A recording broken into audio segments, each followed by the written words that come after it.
Isa sa mga sinasabing favorite sa NCAA Season 92 ngayon ay ang Arellano University Chiefs dahil sa kanilang impressive na lineup na pinangungunahan ng best point guard sa amateurs ngayon na si Giovanni Halalon. At ngayong gabi makakasama natin ang Chiefs. Nandito si Head Coach Jericho Diniera, si Giovanni Halalon, Lervin Flores, Craniel Viloria, Zach Nichols, Adam Gupilan at si Michael Cañete. AU Chiefs on the score tonight. Welcome guys. Welcome to the score. Coach Jerry, kamusta? First year mo bilang head coach ng Arellano, umabot kayo sa finals. Last year, hindi kayo nakarating sa Final Four. Ano ang plano for AU in your third year bilang head coach? Unang-una, good evening Anton, Marco, good evening sa lahat ng mga fans ng AU community. Good evening sa inyo lahat. Well, nagkaroon kami talaga ng nung first year namin, ang ganda ng performance, na nung second year nawala kami sa parang Final Five kasi nag-knockout kami ng Mapua. Yes.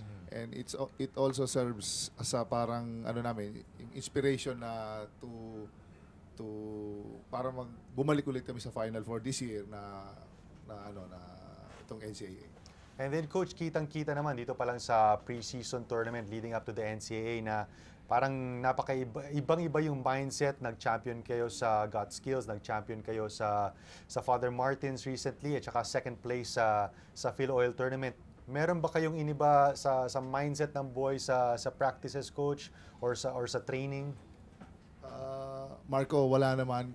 It's just that during the off-season, we just played. We keep on playing and improve as we train, we practice para hindi sila masyado mabore sa training. And syempre, of course, nandun pa rin yung we want always go for the winning. Then eventually, it produces championships. Nakadalawa-tatlo kami.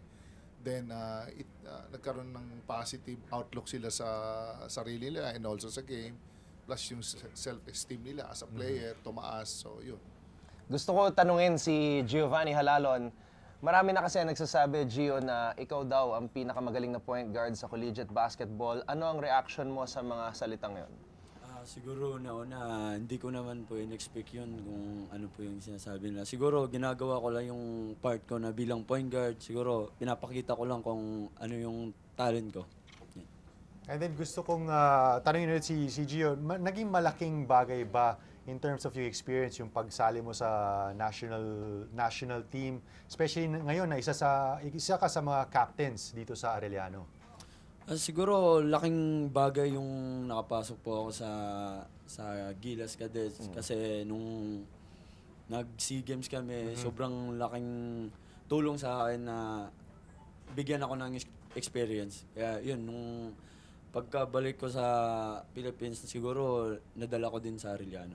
Partner, bago natin kausapin ang apat na bagong players ng Arellano, I want to talk to one of the veterans, Zach Nichols. Alam mo ba, dating hockey player si Zach, dating goalie, sharpshooting guard for Arellano. Zach, I see you still coming off the bench for Coach Jericho Diniera. I watched some of your preseason games. Is that still the same role? And what is expected from you here for Arellano in Season 92?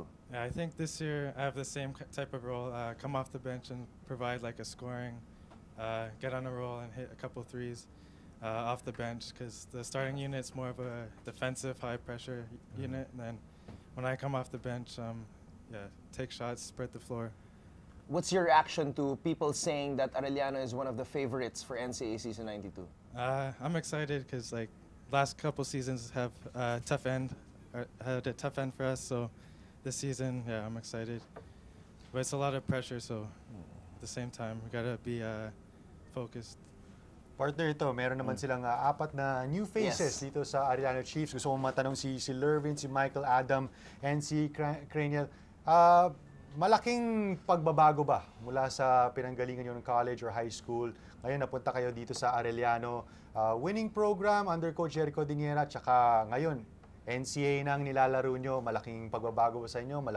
Malaking pressure? Umpisa tayo kay Lervin. Malaking pagbabago ngayon kasi parang bigla kaming dumating dito from Team B na recruit ni Coach Jerry sa amin. Kaya yun, asa kami na maglaro talaga simula pa nung Team B kami. Kaya marami kaming liga. Lervin Flores tubong Masantol, Pampanga na pinahirapan si Big Ben Embala sa finals ng Phil Oil. Kamusta naman yung experience na makaharap ang isang katulad ni Big Ben at ano naman ang maasahan namin sa'yo? Marami ka rin makakaharap ng mga Africans sa NCAA. Yun na, nung nakalaban ko si Ben Imbala, yun, nagtiwala lang ako sa sarili ko. Pinaniwalaan ko lang yung mga coach ko tsaka yung mga teammates ko na gawin lang yung role ko. Yun lang, tsaka sipag lang talaga. Ikaw, Michael, kamusta naman? Malaki ba yung adjustment sa paglipat mo dito sa Arellano, sa paglalaro sa NCAA, sa pagiging teammate, isang katulad ni Giovanni Halalon? Opo, parang naibahan ako sa laro namin kasi doon sa Davao, parang iba yung laro namin doon kasi dito sa NCAA, parang malaking liga na to. Of course, we have Adam Gupilan who spent a year in Team B with LaSalle. I'm sure you practiced against Ben Embala. What is expected from you with Arellano here in the NCAA? I've come to learn my role as provide whatever's needed as rebounding, defensive, and just come off the bench and provide whatever. And I've accepted that because we're on a winning team. I'm happier here, and I've always just learned my role. Every game we always preach: play your role, play your role, play your role. And it doesn't matter to me if I go scoreless. I just want the most important statistic is to come out with a W. Sa'yo naman, Craniel, ano ang ini-expect sa'yo ni Coach Jerry at ng mga teammates mo at saka ano yung handa kang i-contribute once nasa loob ka ng court? Wala naman yung gusto ko as a rookie, gusto ko lang na maging effective sa team, sa system ni Coach Jerry at para makatulong sa team namin. Gio, marami kang makakalaban ng mga magagaling na point guards dito sa NCAA. Nandyan yung kasama mo sa Cagayan de Oro, si Jor, si Dan Sara at iba pa. Ano yung linulook forward to mo dito sa NCAA? Marami nagsasabi, this might be your last year sa NCAA. Siguro pag nakakalaban ko din sila, nakikita ko kasi galing sa high school kami, teammates kami. Siguro nag-i-enjoy din ako kasi syempre nagkikita-kita kami dito sa Manila. Siguro nag-i-enjoy lang ako pag nakalaban ko sila. I want to actually ask si Coach Jerry. Coach, yun nga, medyo not so fortunate finish last season, but this year, you're one of the teams na pinag-uusapan. Para sa'yo, sa perspective nyo, Coach, sino yung mga teams to beat? Alam natin may bagong coach ang Letran, wala na sila Ola Adiogun sa San Beda, pero sa inyong pananaw, Coach, sino pa rin ang teams to beat dito sa NCAA? Of course, maliban sa Arellano.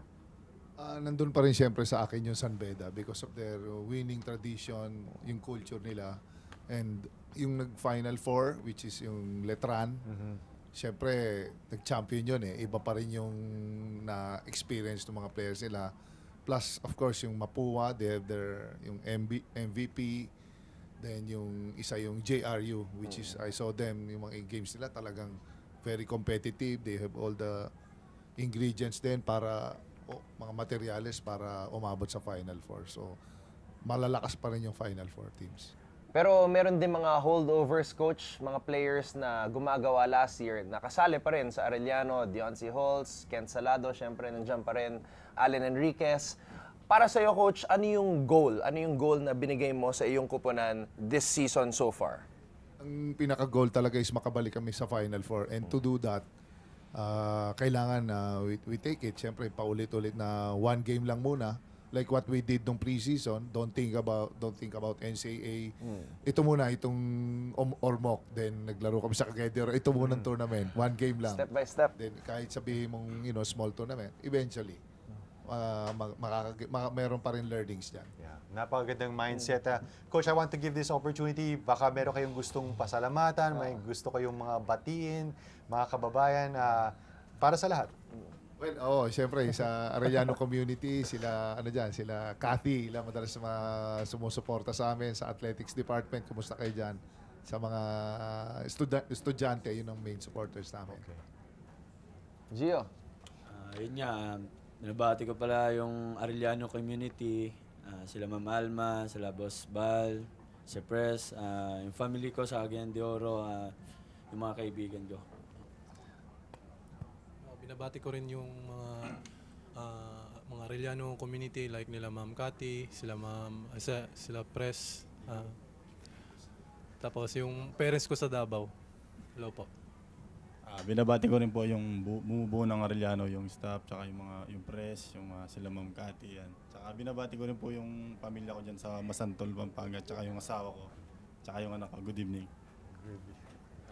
Yeah, just my family in Canada, all the Arellano supporters, and the management, Sir Val, my girlfriend, everyone. Your girlfriend, what? Okay, you have to say that louder. Your girlfriend watching.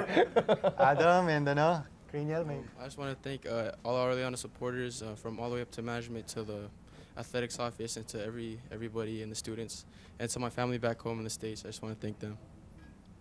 Binabati ko lahat ng Arellano community, lahat ng Arellanites, at binabati ko po lahat ng taga-Canlaon City sa Bacolod. Yun lang po, thank you. Ayan, so Arellano University, makakaharap ang San Sebastian sa Biyernes, no? Alright, kita-kita tayo doon, Coach Jerry, Gio, rest of the Chiefs, maraming salamat. thanks for joining us, Coach. Good luck. For more sports updates, keep watching The Score. And don't forget to subscribe.